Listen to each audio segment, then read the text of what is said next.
leave here today, you will have committed 3 murders. Why would I do that? Legion mihin nomen est, quia mortis humus. What are you doing? My name is Nefariamus. Names are important. They have power. They let everyone know who we are.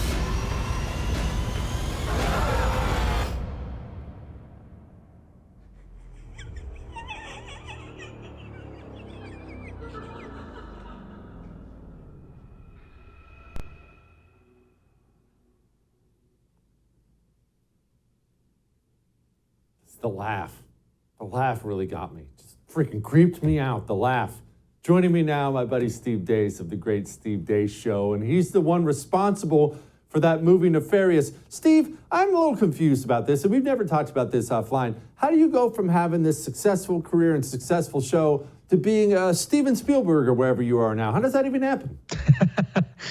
Well, it happens because Glenn Beck put you on his show to talk about your book, and a few movie producers just happened to be listening that day, and they're like, that sounds interesting, and they call you and offer you a movie deal. I mean, I could not have made this happen if I wanted to. It just completely happened organically, brother.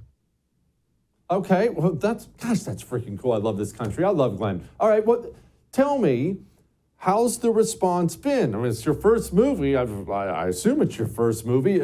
Right. Is anyone going? We ended up finishing in the top 10 in the box office this past weekend, despite being on 65% fewer screens than all the other new releases this week from the studios. And you've still got some big budget blockbusters still in. I mean, the Super Mario Brothers movie that I know you really like is still in theaters. You still have Creed 3, John Wick 4 still in theaters. So competition is fierce. We've had good numbers this week.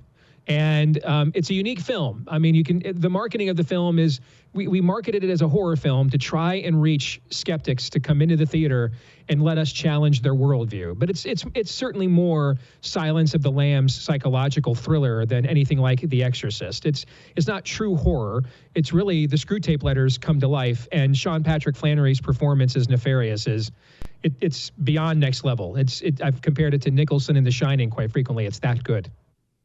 Yeah, dude is always so good, and he nailed it in there. Steve, this is something we have neglected, and I've been very guilty of this myself. This is something we've neglected for so long on the right, is the culture stuff. Because I'm not really an art guy. I don't have any talent there, and I certainly don't have any talent for movies or music and stuff. So I just kind of dismiss that stuff as being unimportant.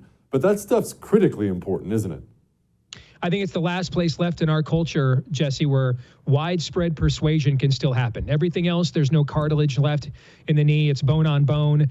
Every institution has largely been weaponized against us. Our churches should be a place where persuasion happens, but we've got too many guys in Hawaiian shirts with pleated khakis who Bill Maher is more of a threat to the spirit of the age than they are, and we know what he believes. We don't have a lot of agency. There's only a handful of Republicans around the country who are really serious for the right reasons in representing us. And so where would we turn for persuasion? And storytelling is really the last refuge for it. And I think that we need to reassess our investment. And I'm not saying to divest from the political system, but instead of maybe giving your last $50 a month to the Republican who hates you, give him 25. And maybe that other 25 to people that are trying to go into the story business and find people that aren't like us and change their minds. People will let you say things to them in a story that they wouldn't let you say to them objectively straight up in a conversation. They'll let you in a story, if it's entertaining, challenge their worldview in ways they wouldn't in a straight up conversation. And so I think that this is an arena that we need to master. We maintain that there are some seriously brave people out there right now. And it's not people doing what I'm doing. It's people in the belly of the beast who are actually throwing away their careers to speak up about the abuse that's going on within our federal government, the weaponization against you. And joining me now, someone we've talked to before, Kyle Seraphin, now host of the Kyle Seraphin Show. But he's an FBI whistleblower who gave it all up to tell us what's going on. Kyle, and for the people who didn't see last time, the floor is yours. Give us your story before we get into all the other usliness. Yeah, Jesse, thanks so much for having me back. So quick and dirty is that I did some whistleblower disclosures in 2021, simultaneous to refusing the COVID shot under Executive Order 14043. And one of those two, or maybe both of them, resulted in the FBI finding me to be kind of a persona non gratis and sending me out the door. They put me on AWOL status for a little while. And then on April 18th, a year and 1 day ago, they took my badge and my gun. And they told me I was no longer an FBI employee, but I was subject to all FBI employee rules. And then they took my paycheck. So I haven't been paid in 10 months. And very recently, I sent them a letter saying, look, I know you broke up with me, but I'm breaking up with you too. I don't want to be disciplined for some crazy offense that you've imagined and investigated while I didn't work there. And I definitely don't need you kicking down my door. So thanks so much for the time. And, the relationship is over between us. That's kind of the quick and dirty catch up on it. Kyle, the biggest recent story, there's 1,000 stories we can get into, but the biggest recent story was the whistleblower revelation about the Richmond field office and the attempted infiltration of Catholic churches. Now, you can call me a conspiracy theorist, Kyle, but if we've seen one piece of paper from one whistleblower in one field office that says they're attempting this, that tells me they're already in and clearly doing it already. Well, they've been doing this with mosques since, just after September 11th. We know that this was starting 2004, 2005. There was definitely, examples of it in 2006 that were happening. So going after religious institutions with no allegation of criminal activity is an ongoing and regular part of the FBI situation. When it comes to the Richmond field office, we know from Jim Jordan's revelations in the last 2 weeks that they're pretty confident there was an undercover employee that was infiltrating one of the parishes within the diocese. And based on a renewed interest, and my buddies and I went back and combed over the document that I exposed, it looks like that the analyst who was actually the writer of this may have been the infiltrator, which is even weirder. I've had people from that diocese reach out to me and say, hey, we think we've narrowed it down to who it is. And, does he meet this description? And it's like, yeah, that's probably him. So it's kind of a wild story, but, there's no reason to believe that they're not willing to go into Christian churches. It's not just Catholics. They just tried to carve off a section they thought that nobody would care about, but it turns out a lot of people do. Kyle, using what they did with the mosques, what are they doing when they infiltrate? What does that mean? I don't think they're stealing the tithes on Sunday. What are they doing there? I don't know how this works. Yeah, so they're going in and they're recruiting people that'd be sympathetic to report to the government, and then they're essentially creating a target list, right? They are trying to find reasons to open up federal investigations. So the broader investigation may be what they call like a Type 5 assessment, which Jim Jordan's office revealed to us. And what that is it's a pre-investigative step to list off a bunch of people that would be susceptible to recruitment to being a confidential human source, or often known as a confidential informant. And then they're going to get these people to just report on their neighbors, report on their friends, report on the people that are in the pews next to them or kneeling on the prayer mats next to them. And they're trying to gin up sort of a narrative that there is, in the case of the Catholic doctrine, they're looking for white supremacists. And I don't know how many Catholics you know, but there's not a ton of white supremacists hanging out in the Catholic Church. But that's what they're looking for, because that's how they're incentivized. That's where the federal budget goes. It pays for them to find these cases. It pays for them to run the cases. And then maybe the craziest thing is they actually predict every single year, before the year starts, how many disruptions of terrorist plots they're going to do. In 2022, the FBI forecasted 600 terrorist plot disruptions, and they fell short of the mark. They only got 397. So you're going to have to believe that the FBI interrupted a terrorist plot every day, twice on Sundays, for the whole year, if you believe the numbers that they're claiming. Yeah, the KKK and Catholics have historically gotten along so well. I mean, they're practically one and the same. Okay, so explain this to people who get confused by this. Why would someone in a church, Catholic or otherwise, why would they ever inform on their person who sits in the pew next to them and someone who's in their same Sunday school class? That seems like an impossible task. Why would someone do that? I think generally speaking, they won't. And that's really probably the difficulty and why they thought they were going to do it. And there's a couple ways they can go about this. They can go and do what's called a tripwire or a liaison contact. And that's maybe going to your parish priest and saying, this is what we're looking for. Tell us if you see it. And that's far less concerning, although I still think it's over the line.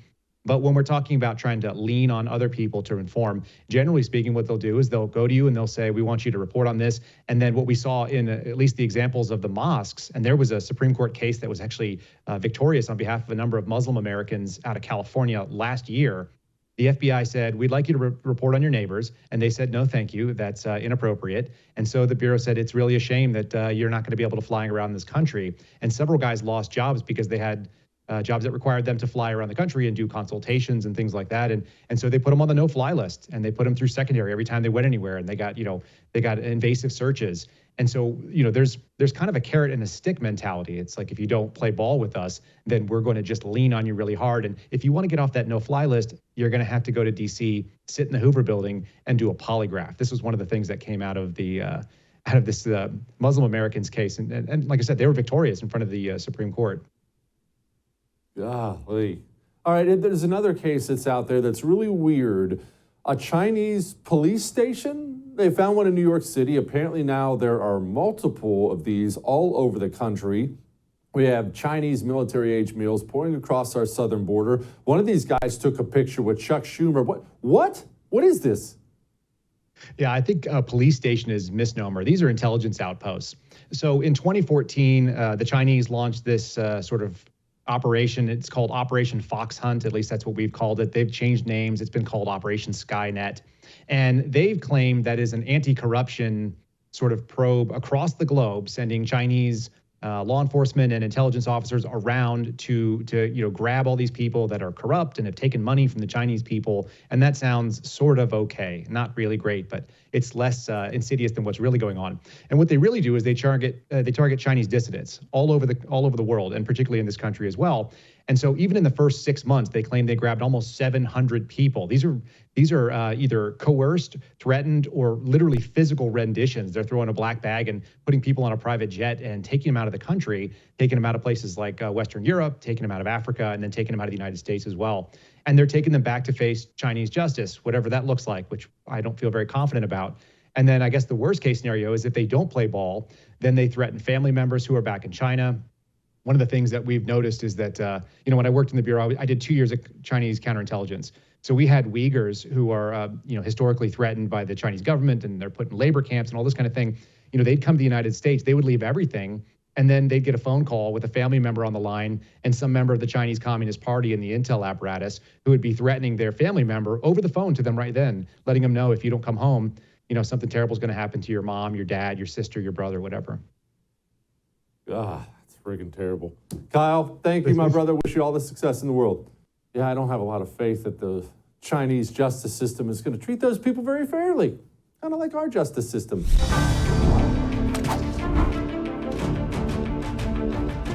There are also people who do have like a slightly condescending but well-meaning attitude of like, well, people are young and like, how do we, it is a huge decision. I'd love to hear from all of you about like why we can trust kids to like tell us who they are. Joining me now, Mary Harrington. She's an author of Feminism Against Progress. Mary, why can't we just let kids tell us who they are? Well, because they don't know. I mean, but my daughter, if my daughter says she's a cat, I'm going to be like, you're 6. Sure, you can play at being a cat, but you're not a cat. I'm not going to go and get her an operation to have a tail and some ears grafted onto her. That's just not happening. Mary, what's wild is what you just said is the most normal, common sense thing. And really, for all of human history, everyone would have heard you speak those words and say, well, yeah, obviously, that's obvious. Everyone knows that. Yet today, that's controversial and thought of as hateful. How did we change so much in like the last 15 minutes? Well, here's the thing. I don't actually think it was the last 15 minutes. I think it's taken a whole lot longer than that. It's just been radically accelerated in recent years by the arrival of the internet. But actually, the origin point, in my view, of where we've got to on all of this was the arrival of the birth control pill. Because that was the first transhuman technology, which said to women, okay, you can be free and you can be people to the extent that you're willing to use this technology to make you interchangeable from men. And that was our entry point into a completely different understanding of what medicine is, and a completely different understanding of what freedom is, and a completely different understanding of what feminism is, or at least it travels under the banner of feminism. But I think it's something more like a libertarianism of the body, which says we can change our bodies to be whatever it is that we want them to be, and we have a right to do that. And if you try and stop me or tell me that there are any limits on what I can do with my body, you're infringing my civil rights. And really, that's what Daniel Radcliffe is saying there. He's expressing that libertarianism of the body, and he's saying that actually all we are is this sort of nameless internal essence, and we have a right to do whatever it is that we want with our bodies to make it fit our inner essence. But the problem is, I mean, this is clearly not somebody who's spent very much time around children, because this is just not true. You know, if anybody who's met children or anybody who has children knows that they're incredibly suggestible. They don't know who they are. It's our job as adults to set boundaries with children, and it's our duty, frankly, as adults, to set boundaries with children. But we've been living for 50 years now under an order which says it's a fundamental precondition for women's freedom that they should be able to fiddle with their endocrine systems in order to make us interchangeable from men. And from that perspective, it's hard to see why we shouldn't extend that to people who want to fiddle with their endocrine systems so they can resemble women in order to gratify a sexual fetish, for example, or fiddle with their endocrine systems because they think they might be molested less at school if they look like a boy rather than a girl. Why should we be able to take fake hormones to do one thing and not the other? So you draw a straight line from the sexual revolution to the arrival of the transgender movement. And really the main thing which has accelerated it in recent years and which has made it seem so much more extreme and so much more in demand, particularly among the young, is the fact that most kids now grow up socializing in Minecraft or Instagram or whatever, and so they're just used to interacting in a way which is separate from their bodies. So they genuinely believe that who they are has nothing to do with what their body is like, and they should be able to fiddle with their bodies as they see fit. So those are really the two factors: 50 years of the pill, accelerated by the arrival of the internet age, and this belief that who we are is nothing to do with what shape our bodies are. And all of a sudden, it's like a perfect storm that's come together and has given us what looks like a civil rights movement, but is something altogether creepier than that. Video into our newsroom shows hundreds of people crowding an Arco near Central and Alondra. After smashing the door, dozens of looters flooded into the store, grabbing anything they could. LA Sheriff's deputies tell us there were thousands of dollars worth of merchandise stolen and 1,000 more in damages. This as deputies deal with numerous street takeovers throughout the city. Deputies say they couldn't intervene because of safety concerns as they were very outnumbered. That doesn't sound good, now does it? Joining me now, my friend Dave Rubin of course, the great Rubin Report. Dave, this stuff seems to be happening a lot now in blue cities in America, where the cops will just kind of have to just park it outside and film while the animals take things over. Is this just what our cities have become now? Jesse, can we have your cracked producers put gas station looting expert beneath my name?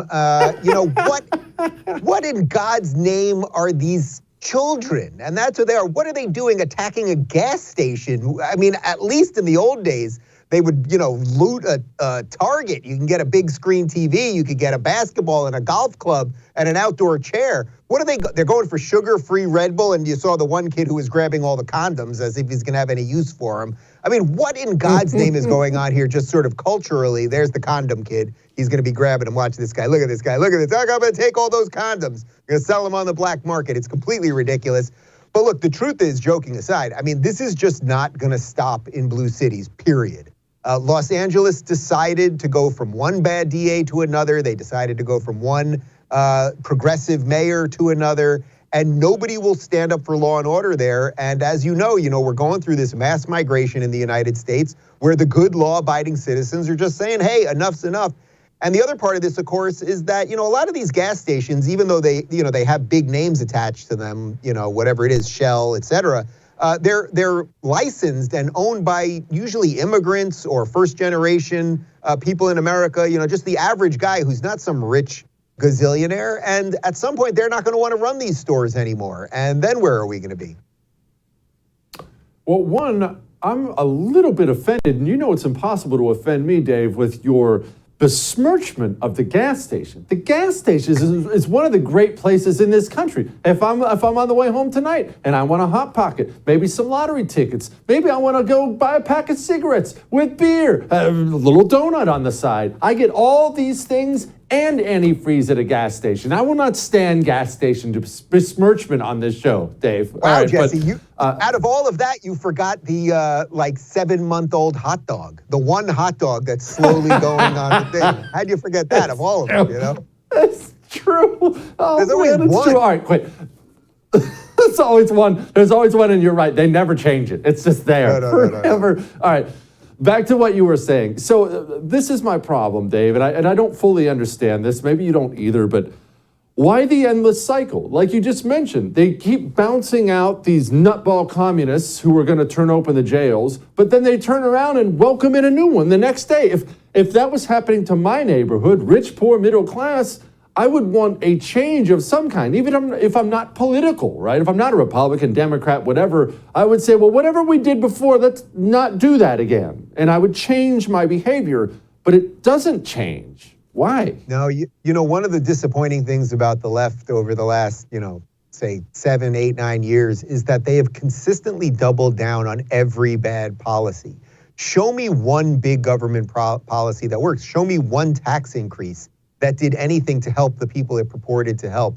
They consistently go to their worst side, and then all the moderates, whatever moderate liberal existed, and there used to be moderate liberals, there were things known as blue dog liberals, blue dog Democrats. They don't exist anymore. The party has been completely taken over, and no one is radical enough. So they're always trying to out-radicalize each other. I mean, look, Jesse, what you're showing right there is from LA, but look what's gone on in Chicago the last couple of days. Chicago, which is basically the murder capital of the United States, which has the strictest gun laws in the United States. They get rid of Lori Lightfoot, who is a far left loon, and they bring in this guy who's even worse. And then next thing you know, literally a week later after he's put in, you in essence have massive rioting in the streets. Oh, there you go. I mean, look at this. That would never happen where I live in the free state of Florida. I assure you it would not, because we've got red mayors in basically every city except for Fort Lauderdale at this point.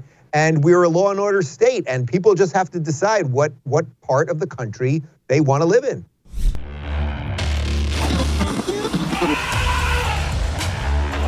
The red states. We talk about it all the time. Let's get to a red area. But then what do we say when we talk about that? Make it redder. Become an activist. But why? It's already red. What do you have to worry about? Jesse, I'm in Arkansas. It's all good. No, there is an epidemic in this country of low-T GOP states. The reddest states have the softest, most pathetic GOPs in the country. You want to find a real hardcore anti-communist? You got to go to California. That he's been living behind enemy lines. But you come to Texas, John Cornyn is one of our senators here. John Cornyn is more useless than the chewed up bubble gum you stuck your hand in the bottom of the restaurant table. Look at South Carolina's senators. Both of them suck. Anyway, joining me now, Andy Roth, president of the State Freedom Caucus Network. Andy, what is it with these red state GOPs? They're pathetic. Yeah, so here's the answer, is basically every state capital is plagued by three things. One is the establishment is full-time. So the governor, the bureaucrats, the lobbyists, they're all full-time. And then the lawmakers, though, most of them are part-time. So when a big, nasty bill comes up, these lawmakers are so busy with their full-time jobs and with their families that the only people that are touching them are lobbyists and bureaucrats and the governor. And so they're like, okay, well, if they say it's good, then it's good. And then they pass it. And then because there is no media coverage of state capitals, and because most voters don't know who their state rep is or their state senator is, all of this occurs in the dark. And you know that when politicians are doing things outside of the watchful eye of the public, they're going to do bad things. And that's what's happening in red states. Out of all of the Republicans in all of the state legislatures, the most liberal Republicans are in Hawaii. Not a big surprise. But the second worst Republicans, South Carolina, just like you mentioned. Oh. And that's because they have a culture there where everybody just says, okay, let's just do what the chamber does and let's just do what the special interest does. And every once in a while, we'll throw a little lip service to the public about guns and babies, but we won't really do anything. And we'll continue to move the money to help the special interests. And that's the problem that's occurring. Okay. Wyoming, you know what, before we get back to how to fix it and things like that, what's going on in Wyoming? There's only something like 500,000 people in the state, and about 499,000 of them are Republicans, and Wyoming is still screwing things up. What's going on up there? It's precisely for that reason, is that Democrats know that they cannot get elected as Democrats. So they register as Republicans, and then they go and elect Liz Cheney. And then they also go into the state capitol, run as Republicans, and then vote as Democrat. And that's why in the Wyoming House, this is crazy. In the Wyoming House, there are 57 Republicans and only 5 Democrats. But yeah, there you go. Look at that screen. But if you look at their voting records, it's 36 liberals to 26 conservatives.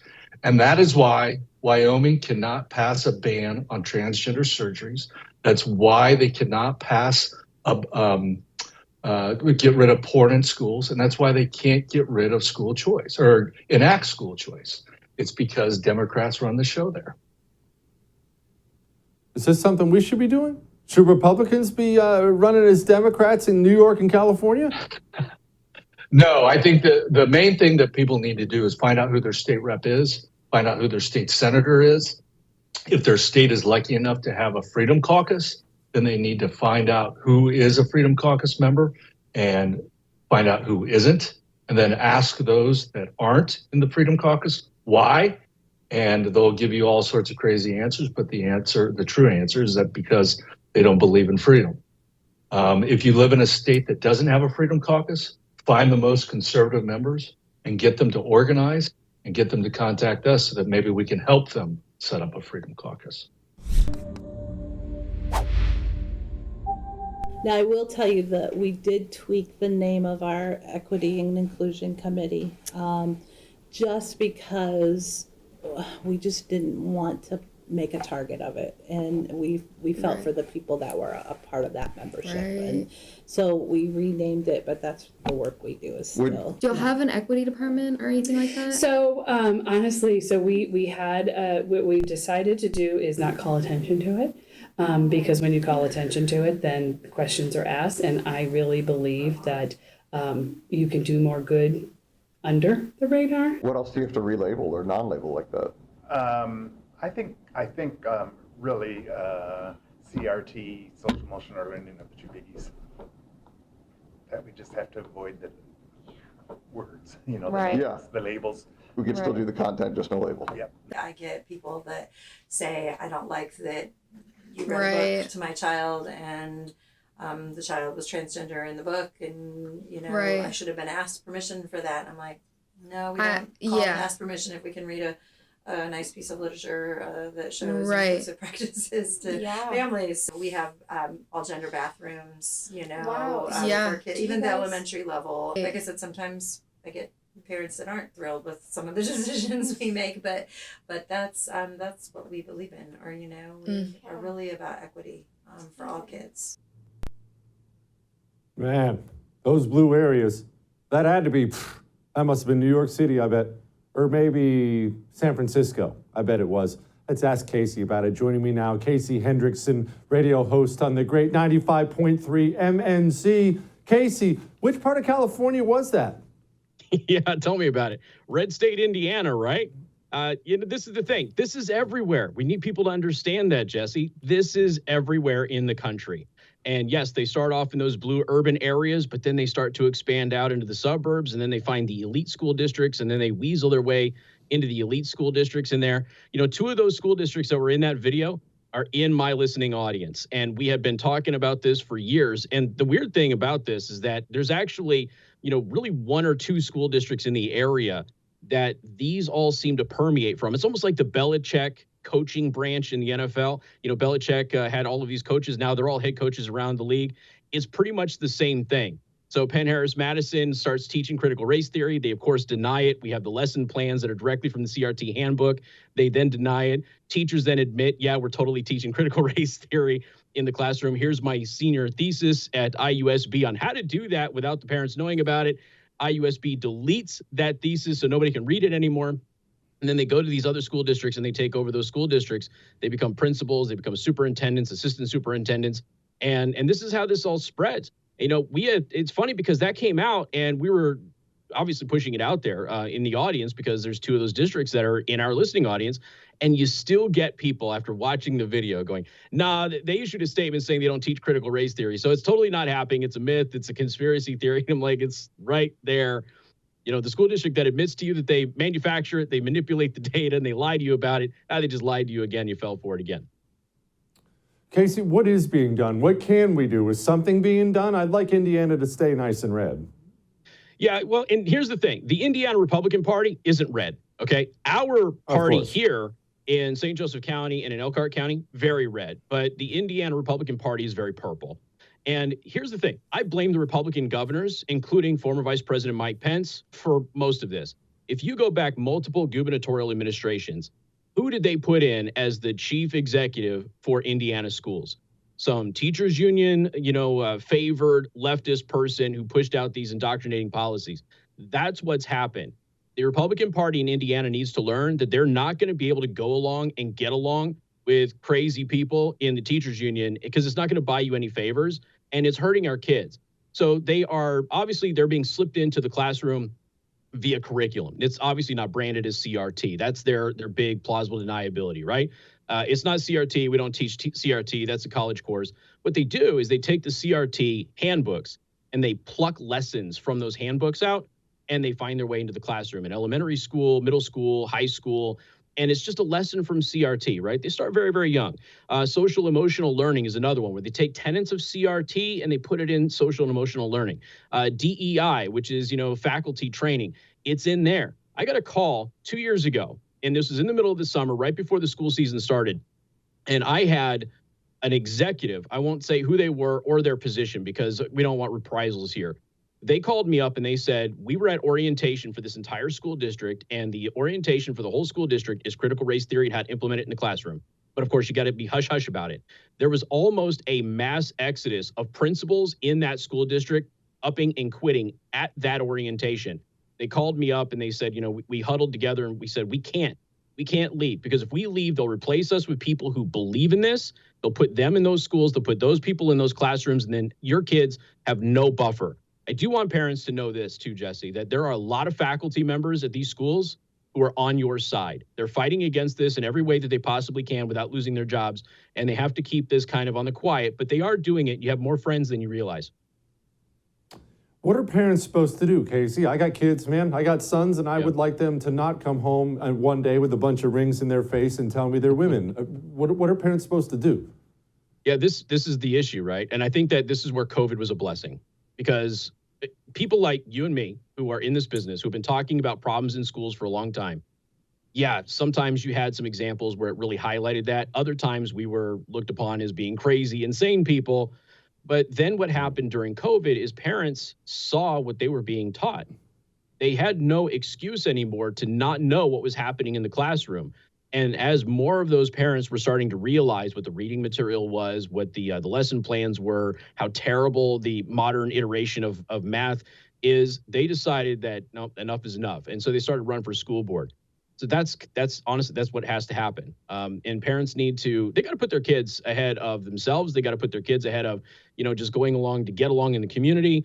And I get it. People love the teachers that their kids have grown up with. And some of those teachers are teachers that maybe you had as a parent when you went through that school district.